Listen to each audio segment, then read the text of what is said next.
What's going on, everybody, and welcome to the Other Side of the Firewall podcast, where we talk about the latest and greatest in cybersecurity news, as well as we highlight those movers and shakers and glass ceiling breakers, those people of color who made it to the other side of the proverbial firewall. My name is Ryan Williams. As always, I'm joined by Shannon Tynes. What's up? What's up? And LeVon Maynard. Welcome to the show. What is going on? Welcome to Tuesday's episode. So definitely tune in for Monday, where we discuss some really good stuff about just containing the damage of cybersecurity attacks. So that's definitely a good one if you have not listened to it. And then tomorrow, Wednesday, we'll talk about mental health and in our profession. And then Friday, everything else. So definitely tune in for all that stuff. Hit us up on all of our social medias, like, share, subscribe, all that good stuff. But without further ado, I give it to Shannon. All right, everybody. So this article is from threatpost.com, right? And it is by Nate Nelson. And the title of this one is Ransomware Deals Deathblow to a 157-year-old college, right? So what this was there was an HBCU that's been operating since 1865, so 157 years, and it had to close after a combination of COVID-19 bringing down membership and ransomware, and it proved too much for it. They just couldn't make it happen, and they actually just closed down. But Illinois-based Lincoln College, which was established during the U.S. Civil War, and it's weathered two world wars, right? The Spanish flu, Great Depression, Great Recession. A fire that actually happened there. It survived that, but it couldn't survive COVID-19, right? because of low enrollment and a cybersecurity attack, right? So, and this is a fairly small school, right? Like this isn't a major university by any means, but it is an HBCU, and this just goes to show how devastating ransomware can be, right? So here's the thing: we're not going to say that alone was what put them under, right? But like it was the final nail in the coffin to make it to where they just couldn't go on anymore, right? And this happened back in March, I think it was when this actually happened. But yeah, they just had so many things that were going on for them, and we've actually talked about this before when it comes to HBCUs and how much harder it is for them to survive in this day and age, right? And it's what I see being a big thing here is like them having small, what do you call that, alumni ship? I might have just made that word up, right? I don't know what you would call it. It works. Yeah, sounds pretty good. Ship, yeah, you have a smaller alumni ship for which that can come back and donate. After they've gone out into the world, made their money or done whatever, actually giving back or being able to give back, to these universities. So they kind of fall prey to things like this, to where this is why you see them severely underfunded. They have facilities that are old.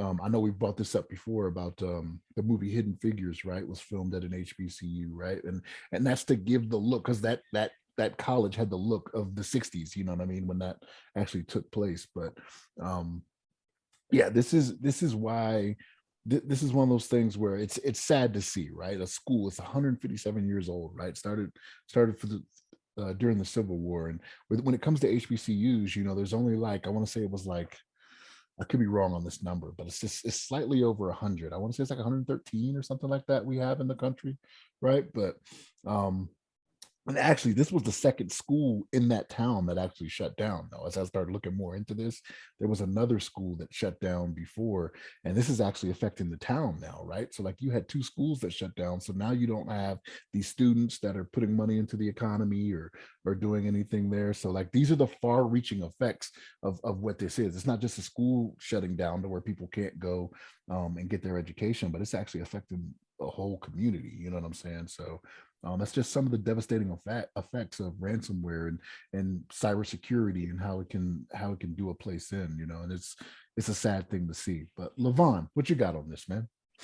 Yeah, I definitely agree with you. It's really sad to hear, especially such a, historic school that's been around for so long. But it's, we talked about it before, but cyber criminals don't really have any, there's no nothing that can't be touched, nothing that they feel, that they hold, that they cherish, that they're not willing to attack, as we've seen with, some previous ransomwares, besides the schools, hospitals, pipelines and food factories, all this kind of stuff. So it's like there's nothing that's sacred that they won't try to attack. And this is, a prime example. This is historic college that's been around for years, but yeah, it's such a shame. But I was looking through the article. It had some information, some good information in here as well, that I was going to touch on. And when they were talking about why cyber criminals target schools, and they talked about schools include not only personal identifying information of students, faculty, and staff, but also PII of parents, donors, and other partners of the school. So it's a treasure trove of data for them. Potentially, you can use that to ransom other institutes, bring them to the knees. So it's like, they have an opportunity to use these schools to get information from these donors, people that have a lot of money. Even if they get, I think we talked about before, talking about hospitals, like if somebody found, if they hacked the hospital and got some information about somebody, like, hey, you got this sexually transmitted disease, or you got some other stuff going on with your body that you don't want other people to know about, we're going to try to ransom some money from you to not spill this information out to the public. So school's another great target for them, unfortunately, but that's one reason why they're going after the schools. And then the article also described a little bit about, how can schools protect themselves? And it's kind of tricky because the school has a lot of people that come in and out. They come with their devices, they come in with their laptops, connecting to the network. The faculty itself is connecting, to various points within the school, on the school premises, to like connect to, track grades, access student data, and all this kind of stuff. So you don't really have a great method to, keep tabs on all these devices that are connecting and what they should be connected to. And it could be hard for some cybersecurity individuals to keep that in mind and keep that protected, but still allow them the fluidity to be able to connect to where they need to get a job done. So it's just it's such a tricky scenario, especially with this being such an old school. I wonder what kind of how state of the art they were with some of their security practices as well. You would think that they are pretty privy to know that they have a lot of information that they don't want to be shared, that they have sensitive information, and that they would potentially be a target, and they put the top level security that they can to protect themselves. But who knows what situation they have themselves in. But I guess with that, I'll turn it over to you, Ryan. You have some thoughts on this situation here? Yeah, definitely. It is a shame, especially they paid the ransom and they still had to close anyway, right? So it says that all systems required for recruitment, retention, and fundraising efforts were made inoperable, which pressured them into paying the ransomers $100,000 to get their probably encryption key or whatever to get their data back, and it still took months to recover, which that was the nail in the coffin, right? And then because of coronavirus, the low enrollment, what have you, and I think that's really impactful to a lot of universities and colleges. So I'm on faculty at the local university here, and I've had a class cancel danger close due to enrollment. It's just people are tired. I mean, people are burnt out right now, so it's kind of hard to get a bunch of people to want to take a class like post pandemic, if that's even what this is right now. So like they're not bringing the money in, they're pushing $100,000 out. They can't, like all those systems are vitally important. So they just couldn't recover from it. And unfortunately, this will probably happen again to a similar sized organization.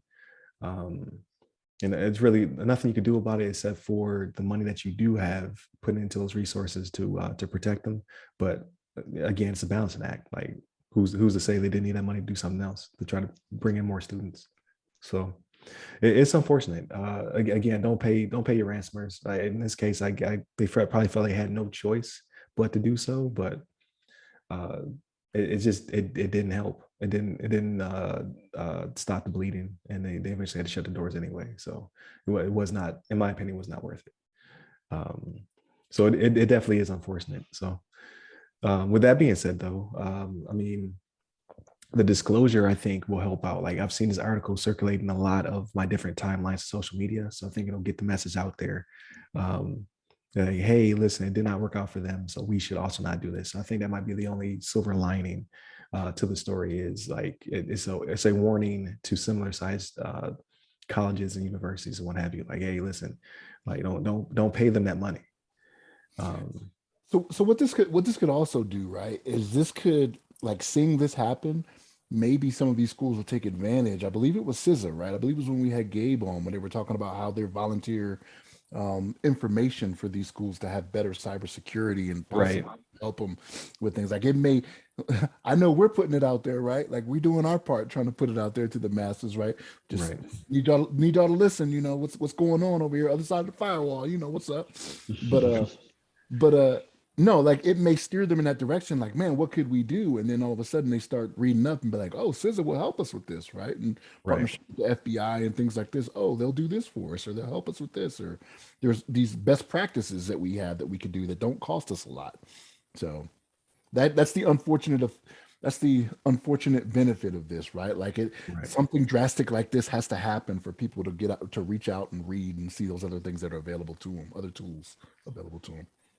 Yeah, which is definitely true. So hopefully some good will come out of this. But I found it a very interesting read, and like I said, it's circulating everywhere. Like, so it's definitely within those cybersecurity circles. There's definitely being people looking at this and studying it for the future. So there is that.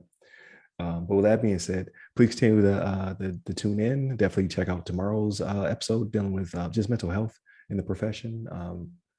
As well as Friday, we're talking about everything else. So someone may have an evolving opinion of the last Marvel flick. We know spoilers, but we'll discuss like why I think it's better. The more I think about it, it's better than what I said it was. But definitely continue to tune in for the rest of the week. Like, share, subscribe, tell your friends about us, and hit up all of our social medias. They all go by our name, and hit me up personally. I'm at RyRy Security Guy. That's RYRY Security Guy on LinkedIn, Twitter, TikTok, and Clubhouse. And you, LeVon? Yep, you can hit me on the Twitters at LeVon Maynard. There it is. Stay safe, stay secure. Take care.